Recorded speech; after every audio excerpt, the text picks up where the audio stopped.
ఈ నెల 15న పెద్దపల్లి నియోజకవర్గంలో మంత్రులు కోమటిరెడ్డి వెంకటరెడ్డి, తుమ్మల నాగేశ్వరరావు, దుద్దిల శ్రీధర్ బాబులు పర్యటించనున్నారు. ప్రభుత్వ విజయ రమణారావు 141 కోట్ల రూపాయలతో చేపట్టనున్న అభివృద్ధి కార్యక్రమాలకు శ్రీకారం చుట్టనున్నట్లు ఆయన తెలిపారు.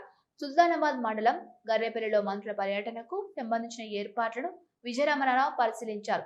తీసుకోవాల్సిన చర్యలపై అధికారులను దిశానిర్దేశం చేశారు. ఈ సందర్భంగా విజయన్న మాట్లాడుతూ సుల్తానాబాద్, ఓదెల, కాల్వ శ్రీరాంపూర్ మండలాల్లోని అనేక గ్రామాలను కలుపుతూ 99 కోట్ల రూపాయలతో గర్రెపల్లి నుంచి పెగడపల్లి వరకు నిర్మించనున్న తారు రోడ్డుకు మంత్రులు శంకుస్థాపన చేయనున్నారని అన్నారు. అనంతరం సుల్తానాబాద్ నుంచి పెద్దాపూర్ వరకు 42 కోట్లతో నిర్మించనున్న రోడ్డుకు సుల్తానాబాద్ పట్టణంలో శంకుస్థాపన చేసి బహిరంగ సభలో పాల్గొంటారని అన్నారు. కాల్వ శ్రీరాంపూర్, జూపల్లి మండలాల్లో రోడ్ల అభివృద్ధి, సెంట్రల్ లైటింగ్ తో పాటు గంగారం నుంచి పందిళ్ల వరకు, కూనవరం చౌరస్తా నుంచి ముత్తారం వరకు చేపట్టనున్న రోడ్ల పనులకు శంకుస్థాపన, ప్రారంభోత్సవాలు ఉంటాయని విజయ రమణారావు తెలిపారు.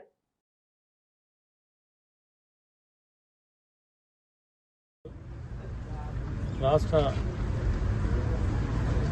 ఆర్ఎండ్బి మినిస్టర్ కోమటిరెడ్డి వెంకటరెడ్డి గారు మరి హాయం రోడ్లకు సంబంధించి, నాన్ ప్లాన్ రోడ్లకు సంబంధించి పెద్దపల్లి నియోజకవర్గంలో ఆనాడు శంకుస్థాపన, పనుల ప్రారంభోత్సవ కార్యక్రమాన్ని రావడం జరుగుతూ ఉంది.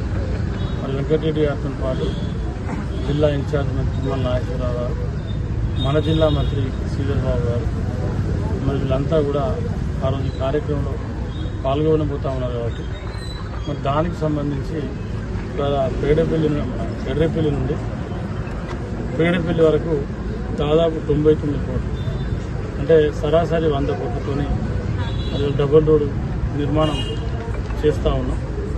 దాంతోపాటు సుల్తానాబాద్, పెద్దాపూర్ వరకు 42 కోట్లతోని డబుల్ రోడ్ నిర్మాణం.